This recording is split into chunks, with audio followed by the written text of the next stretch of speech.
Ladies and gentlemen, I got James with me here today. And why don't you let them know what you do, who you are? So my name is James. My stage name is Lowercase Jay. I'm a rapper slash producer. And just essentially I make music, a lot of raps, beat making. Cool. And how long you been doing it? Right now it's going to be about 10 years. So 10 years. Yeah, on and off 10 years. It's a long time, and I can never wrap my head around it, how long it's actually been. But a solid 10 years. Yeah. How'd you get started?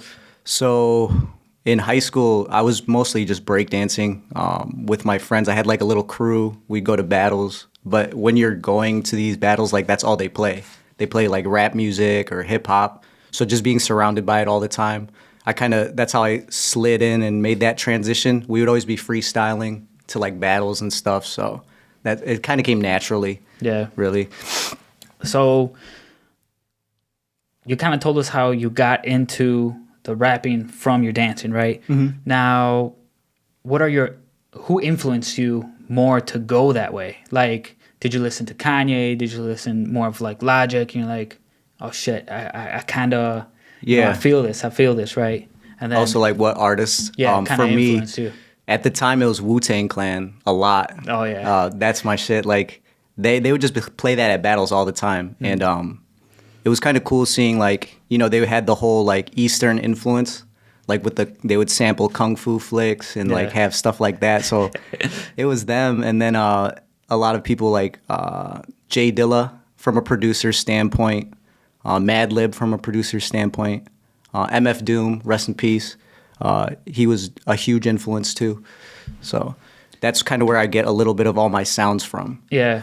So all that, now, do you listen to them a little bit before you get into your groove of, of producing, of rapping, or kind of what gets you prepped for you to do what you do? So I usually get a lot of my inspiration and stuff like that just from life, just whatever occurs to me on the day-to-day basis. But my actual process, it's usually how I feel, what mood I'm in. So music, it's weird for me when people ask what's what gets you in the mood to do this. It's since it's all kind of a vibe for me. It's whatever I'm listening to that day, it somehow translates to what I'm making later on. So if I'm feeling happy or energetic, that has a huge part of the creative process. So if I'm listening to more R&B stuff, then I'll probably make something a little slower. Or, a little smooth. Yeah, something like that. So I'm I just take in whatever I'm around. Yeah. So no particular artist, I guess, because day to day I listen to different stuff every day. Yeah. And that's how I am. I mean, my gym playlist is from rap to EDM to some traditional Mexican music to some cumbia, right? So it's you kind of get that feeling from the music, right? From what you do throughout your day. So it's all a vibe. So it's funny how you mentioned EDM, because how when it was first getting really big and all those festivals started happening, it's back when I was in high school, everyone was listening to it, and since it's all a vibe, it's all how you feel. I'm people were listening to it at 6 a.m, getting ready to go to school, playing EDM. I'm I can't do all that. That's when they were listening to it. But then when I listen to it in more of that setting or more of that vibe, then it's lit, It's fun. But that's kind of how I feel about music. It always changes, just like you said, a little bit of everything. Yeah. And I feel at least in the EDM culture, right, there's a lot of different, it's not just always dubstep, headbanging, right? I was introduced to EDM through my cousin, right? And she was, I don't want to say your age, right? But she went to for example, Ultra Music Festival. Yeah. Back when you would be able to go to, different stages and actually get to the front of the line. Right. And go to the bathroom, get back, and you'd be able to have your same spot, right? That's crazy. So that was kind of before the whole EDM blow up. Right. Yeah. And there's different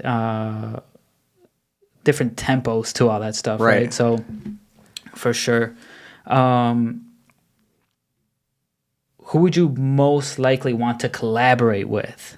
right? Dead or alive. Dead or alive. Okay, Yeah. so it's more like anybody, like Anybody. not just someone I know. Who would you want in your studio to just kick it for a 12-hour? Man, there's a lot of artists, but right now, because I'm like the flavor of the month type of dude, you know? Kind of like, I don't have like an all-times list. It's just how I feel currently. Right now, Smino and Isaiah Rashad. Okay. And I choose them just because I feel like it would make the most sense stylistically. Okay. So yeah, that's like, it's not just based on like, I do really like them as artists, but I feel like it would make sense too, like if we work together. Yeah. So if you would, or if you could go to an open show anywhere, what festival or concert would you try to attend? Or who would you want to open for too? Who would I want to open for? I'd probably want to open for right now Freddy Gibbs. Okay. He's been doing it for a long time. He just has amazing energy. Yeah. Like I seen him perform, and I made that decision after I saw him perform. And just his energy is amazing. So like I saw him when he opened up for Wu-Tang Clan about 3 years ago in Tinley Park or Toyota Park. Okay. But yeah, just seeing him control the crowd, seeing him, man, it was almost like he was doing stand-up comedy in between his songs. Shit. Like he was just so lit. Like he was so good. So I definitely. So he engages the audience. Yeah, right? he sucks you in. I think a lot of people, when you get such a big crowd, I mean, I don't know if you've ever seen that video with, I think it was DMX, right? Yeah. By the way, hope DMX is okay. I know he had some drug issues, this morning, but I mean, I don't know if you've seen that video where he's got the whole crowd, and it's like as far as the eye could see, right? Yeah. Engaged, right? And it you get a different feeling when those type of people perform versus when someone comes out, performs, does their stuff, and then leaves, right? Yeah. Yeah, that's awesome. Now, Freddie, right? Yeah. What notes do you take down, like from him, right? Like his engagement. How does he engage? Now, it's not just like, hey, you come up here and try to rap this verse with me, but how do you see him? How do I say this? How do you see him engage the audience without really talking to them, right? Yeah. In a way, do you get what I'm trying to say? Yeah. No? So it was just like the little things he does, and obviously he's someone who I consider like a master of his craft. So just like little things, like you're talking, this dude's performing and like he couldn't get his sound right because the DJ had some like technical difficulties. Yeah. But even something like that, he turned that into something that he could make the crowd laugh about. Yeah. Like he was making fun of his own DJ. And but it was all playful. Yeah. So the crowd understood it like as that, like that's how it was. Booing yeah. So he eased the tension in the room. Yeah. Right. That's awesome. And he would just like be performing, and then after we all forgot about the technical difficulties, he'd like tie it back to his DJ again. Like, oh yeah, we're not gonna forget about like when you messed up earlier. Yeah. Like he just does like little things. We're not gonna slide it under the table, right? We're not gonna let it slide. Yeah, that's awesome. Now, getting a little bit more into your personal life, we were talking about our significant other, right? How much influence does she have on you setting goals, accomplishing them, and what does she do to help you out, right? So I couldn't ask for like a better partner in regards to what I do and just in life in general. It's weird because she used to be a drummer, so she kind of has like a musical background, but in a different sense that I do. But the main things where like she helps me out a lot is, first of all, she's okay with me doing whatever, like she's okay with me making music for long periods of time. Just flat out support? Yeah, flat out support. She's like a rock, she's going to be there for me no matter what. So that's the biggest one. But every now and then when she hears me working on something, she'll be like, well, instead of that word, what about, using this one? Or really what her whole thing is, she's very creative. So she comes up with clever lines, or like if I get stuck, or she helps me pick sounds for like beats and stuff. It's just great to always have like a second pair of ears like that. So shout outs to her. Yeah. That's awesome. Now, what did you decide, or when did you decide to do this full time? Like, did you have a part-time job? Did you have a full-time job? Were you going to school, college? And then you're like, you know what? This is my focus, right? This is what I'm going to do. Do you have a job right now? Right? I do. Yeah. So, see, and this is what I'm trying to say, right? We're trying to expose the small guys, and we're not saying he's small, right? He's a small-time guy, but you know, any exposure to help you is what I'm here to do, right? Right. So, you know, are you ever at work and you're like, oh shit, I gotta write this down, right? Yeah. Do you ever have those? Definitely. So, I mean, I started like this became my focus kind of like 2013, 2014. Okay. I was going to school at Harper. I was taking like my general education or whatever. Just constantly hearing, it's just like pressure, man, from the family. I come from like a very traditional family, and they were like, you know, you got to be a lawyer, you got to be a doctor, all the stereotypes. And it just didn't sit right with me. You know, I couldn't figure out, no matter what, I would look at lists of like professions, and none of those kind of stuck out. And I feel like I've always just been like a creative person. I like to build things. So that's where I kind of made that decision. I'm not going to be happy, you know, doing, let's say I do make a lot of money doing something I don't love. I would rather have it the opposite, you know. And a lot of people are figuring that out now, right? That, you know, although you're making, you know, six figures, but if you don't like what you're doing, you're never home with the family, right? You kind of miss out on life because, you know, you got to do what you got to do to bring that money home. Right. But I start to see a lot more, especially on social media, like you have these couples that just turn like buses, right, into their home. Yeah. Right? And they're okay on living off of, you know, $40,000 a month. Right. Or $40,000 a year. I'd be happy with that. Right. Who wouldn't? But it's like, on the other hand, we know a lot of artists, not just in the music industry, but, you know, painters or any type of art, right, that make a good living off of what they do. So I feel like traditional parents or new parents are not going to be as quote unquote traditional to have your kid go to school, get a job, and then just settle at that one job, right? Especially with social media, right? Especially with what it is. But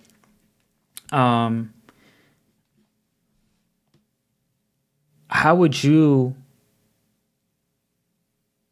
if you weren't doing what you're doing, what would you do? Ooh, like, I'd probably still be breakdancing, to be honest. I think so.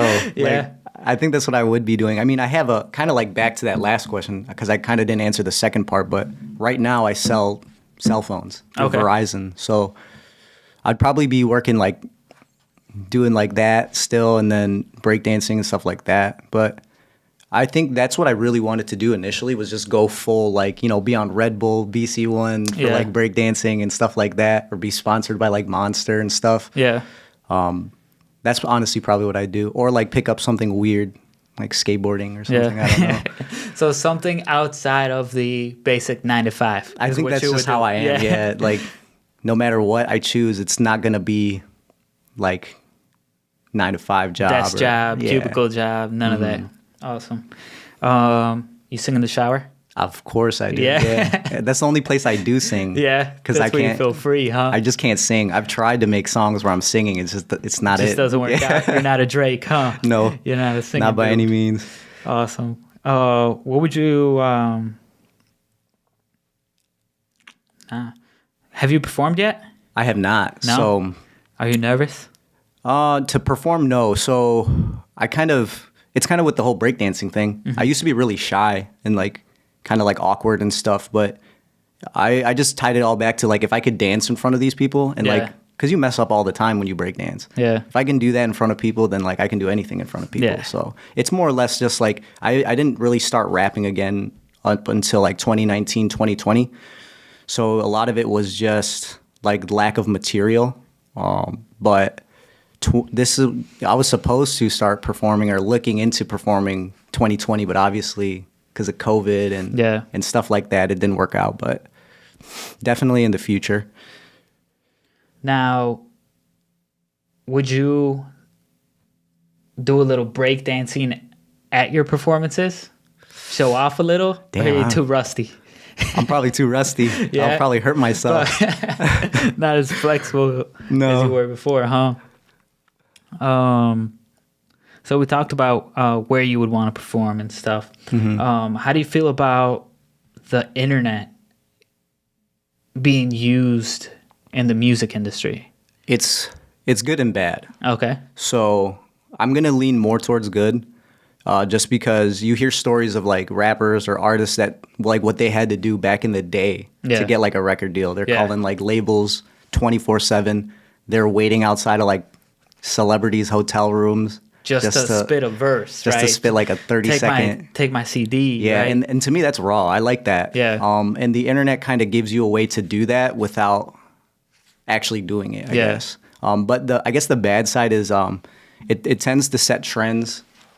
You see a lot less of everyone rides a wave, you know, they try to ride a wave, or I feel like it also puts people in boxes, you know, kind of like this is how rap should sound or this is how music should sound. Yeah. That's the only bad side of it. But overall, I think it's a better thing. How do you see the way rap is going, right? Because I don't know if you've also seen that video with Snoop and 50 and some of the older guys Talking about and then yeah. talking about it, and then Snoop all of a sudden is like, well, all these guys, you know, sound like da da da da da da. Yeah, the whole Migos flow Yeah, thing. so do you think it's I don't want to say like a positive evolution, or do you think that like if you drop something that's kind of old school like Wu-Tang, like it'll separate you from like the newer stream, right?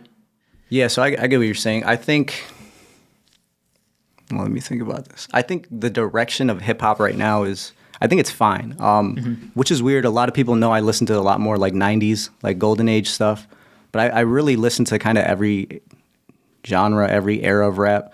I'm not really with the old head energy. Like, Yeah. I don't like when old heads are talking like, yo, you know, rappers now are this, rappers now are that. Just because I guess I fit in that generation, and Yeah. also like it's a different time, you know. Yeah. Back then, you know, people aren't going through the same stuff.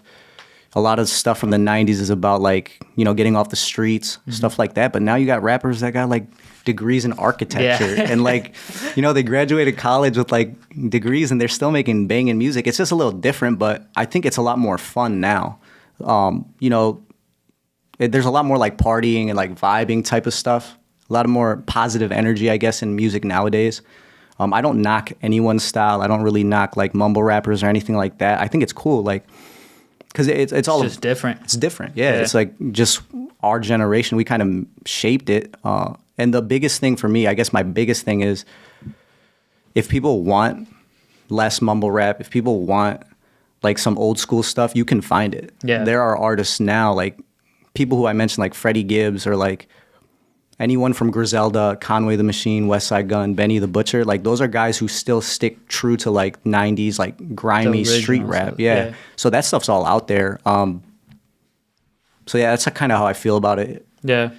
Now, how do you feel about the new guys though going at the like? Okay, so we had who was it? MGK and Eminem. Yeah. Right. Yeah. Like, you got to give Eminem what you know.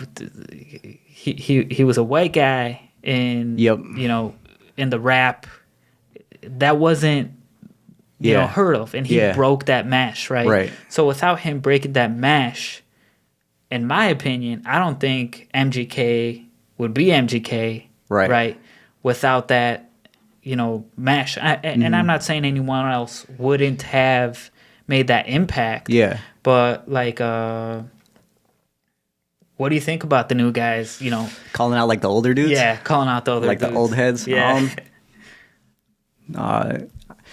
I don't know. I think it's if it's done right, I feel like we as rappers and artists should feel like confident. Like we should feel like we're the best. But like there's a right way to do it. Yeah. You know?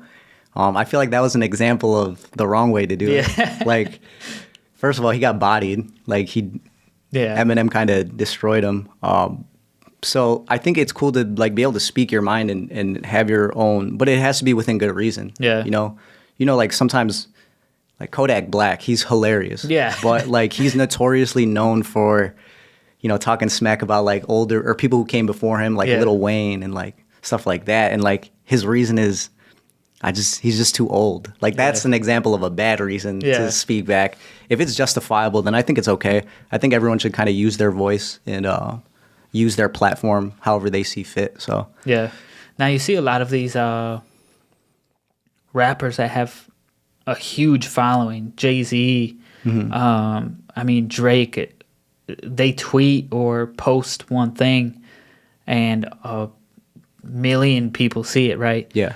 Do you think that platform is good or bad on influencing like the younger generation as far as how one should, I don't want to say like view politics or anything like that, but how they should basically just live their life, right? You get what I'm trying to say? Yeah. Like, is a platform that big to reach that many people good or bad? It's like a tool, right? So that's how I view it. It's like a tool. I think it can be good because there are artists like J. Cole, Kendrick Lamar. Yeah. They use their platform tremendously well. Like they talk about positive images, things that are relevant. And then, I don't know, like, I guess if we use Drake as an example, I don't really feel the same resonance or like feel the same like message with him. So I guess it really depends on how the artist uses their platform.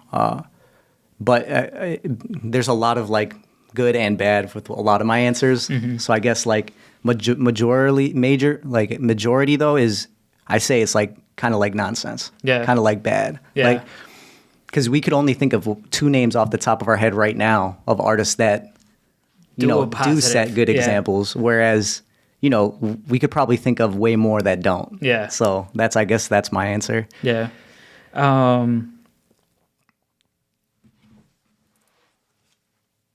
What's the best advice you would give to a newcomer? For music, I would honestly say, if it's music, a lot of people, we kind of had this conversation earlier, but it's like talks about equipment. Yeah. I would say for music in general, like equipment wise, just get whatever you can first. Yeah. Like I always have made music off of cheap stuff, like cheap, either hand-me-downs, because everyone's so focused on what they're doing, like inside their program, inside their software, like how many layers their beats have. When in reality, none of that matters, because the only thing that consumers or people listening are going to hear are what's coming out of those speakers. Yeah. They're not going to be able to see what you did on the other end of it. So don't focus on having the latest and greatest technology. Just make some good music. And then on the other side of it, I guess like a big one for me is you got to be confident in whatever you do. I used to hate my rap voice, but that's changed over years. And the biggest one is make sure you're having fun. Make sure that's the biggest reason why you're doing it is for fun and like to be happy, because that's just how this like industry is really. Like you see the people who don't have longevity or people who start doing it for the wrong reasons, or you'll notice it in their music too. As long as you have fun with what you're doing, it's going to show. Yeah. And it'll come with better quality, and like people can tell when they listen to your music, like, oh, this guy really likes what he's doing. So that's my biggest advice. Yeah. Now, I mean, there's like so much technology now that is accessible, right? Yeah. But a lot of times rappers come from, not the best situations, right? And that's sometimes the best content, right? Yeah. They talk about their struggle, kind of like in the old days, right? Yeah. I mean, would you recommend them to just even shoot off their iPhone to start with? This is like a big secret, but I'm letting everyone know right now that every song I've made since 2020 I made it on an iPad.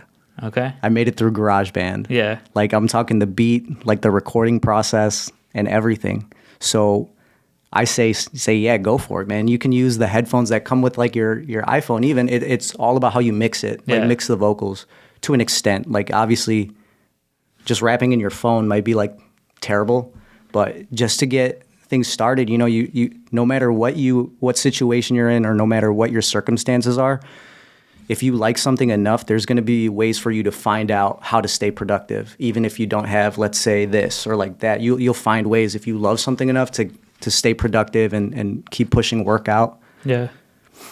No, that's awesome. I mean, shoot, even some schools lend out iPads, right? Yeah. So, I mean, if you're in high school starting and you're just trying to get some stuff on there, do it on the school iPad. That's what I'm saying. GarageBand's loaded on there. Yeah. I go to like Walmart sometimes, and you know, they have the iPads on display. I'll just like max up the volume, make a beat real quick, and leave. Yeah. Just like have it playing in the Walmart, like the electronics section. Yeah. Now, I kind of asked you this before, right? Do you ever have a beat in your head where you just take out your iPhone, you know, spit a couple bars or do a couple beat just to remind you later? Yeah, right. I definitely do that. It's funny because you mentioned if I do that at work right now. So the nice thing about having an iPad and doing that on the iPad is I bring it to work. So if we're like a little bit slower or anything like that, I'll just bust it out and then like I'll make like a quick loop or like make write a few bars to it. If something sticks, I'll definitely write it down for later. All right, that's awesome. All right. What's next for you, man?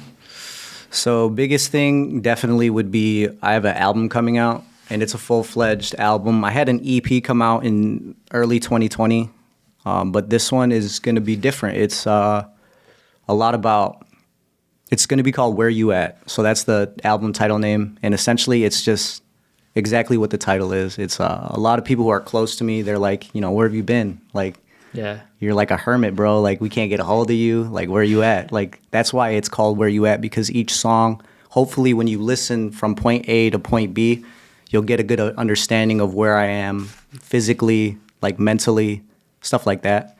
So that's huge. That's going to be probably no set date yet, but the recording process is done. Okay. So hopefully with that drop, I'll get a lot of new ears and start performing stuff on that album. So for sure. And where could they reach you, man? So Instagram. Right now, Instagram is the biggest one. That's where I kind of post all my previews and link my music and have like all my contact information.